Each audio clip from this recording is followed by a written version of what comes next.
السلام علیکم ورحمۃ اللہ وبرکاتہ۔ اعوذ باللہ من الشیطان الرجیم، بسم اللہ الرحمن الرحیم۔ رب اشرح لی صدری ویسر لی امری واحلل عقدۃ من لسانی یفقہوا قولی۔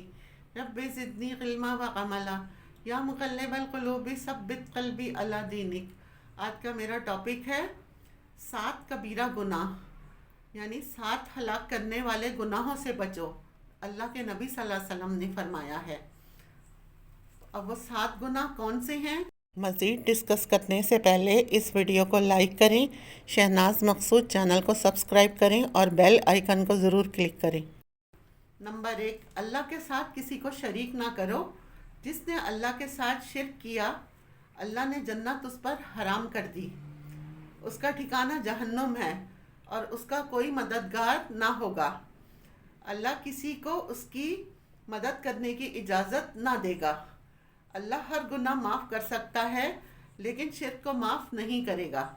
نمبر 2، جادو کرنا یا کروانا۔ جادو اپنے لیے کرنا یا دوسروں کے لیے کروانا حرام ہے۔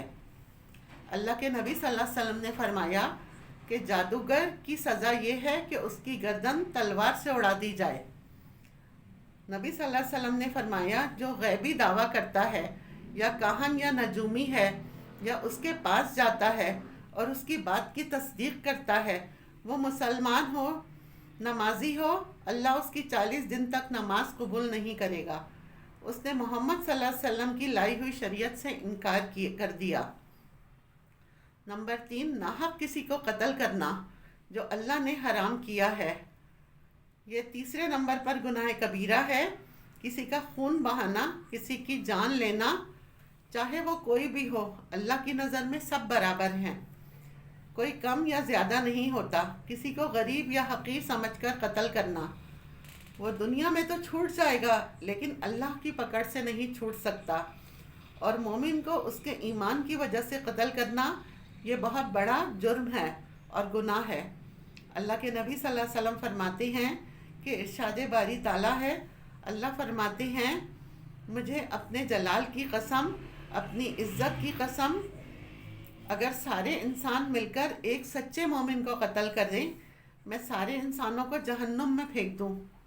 محمد صلی اللہ علیہ وسلم فرماتے ہیں جب 2 مسلمان تلوار لے کر آپس میں آمنے سامنے لڑتے ہیں تو قتل کرنے والا اور قتل ہونے والا دونوں جہنمی ہیں۔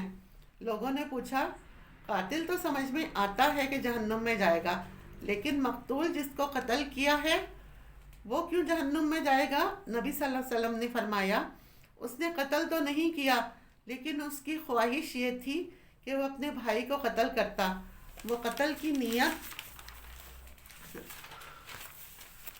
کی وجہ سے جہنم میں جائے گا، اور یہ قتل کرنے کی وجہ سے۔ نمبر 4، اللہ کے نبی صلی اللہ علیہ وسلم نے فرمایا سود کھانے والا۔ آج سود کا معاملہ عام ہے۔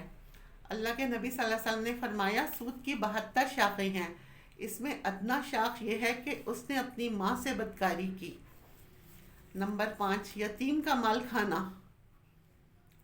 اللہ تعالیٰ نے فرمایا جو ظلم کر کے یتیم کا مال کھاتے ہیں وہ اپنے پیٹ میں جہنم کی آگ بھر رہے ہیں اور وہ پھر جہنم میں ڈالے جائیں گے۔ نمبر 6، میدان جنگ سے بھاگ جانے والا۔ جب حق اور باطل کی جنگ ہو اور دشمن سامنے ہو اور دشمن آگے بڑھ رہا ہو تو اپنی موت کے ڈر سے پیچھے نہیں بھاگنا بلکہ مقابلہ کرنا چاہیے۔ نمبر 7، نیک مومن اور پاک دامن عورتوں کے اوپر تہمت لگانا۔ اور آج یہ عام ہے، کوئی بھی بغیر سوچے سمجھے تہمت لگا دیتا ہے۔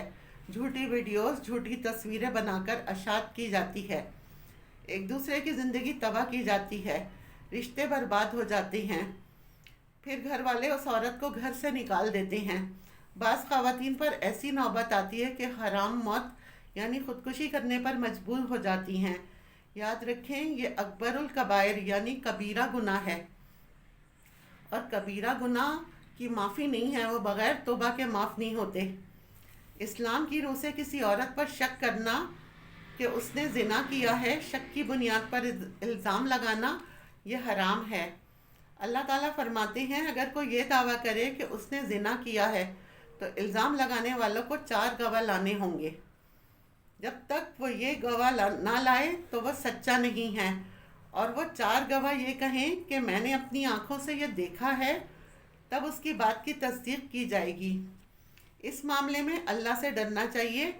پاک دامن عورتوں پر تہمت اور الزام لگانا یہ کبیرہ گناہ ہے۔ اللہ ہم سب کو ان تمام گناہوں سے بچائے، آمین۔ وآخر دعوانا ان الحمد للہ رب العالمین۔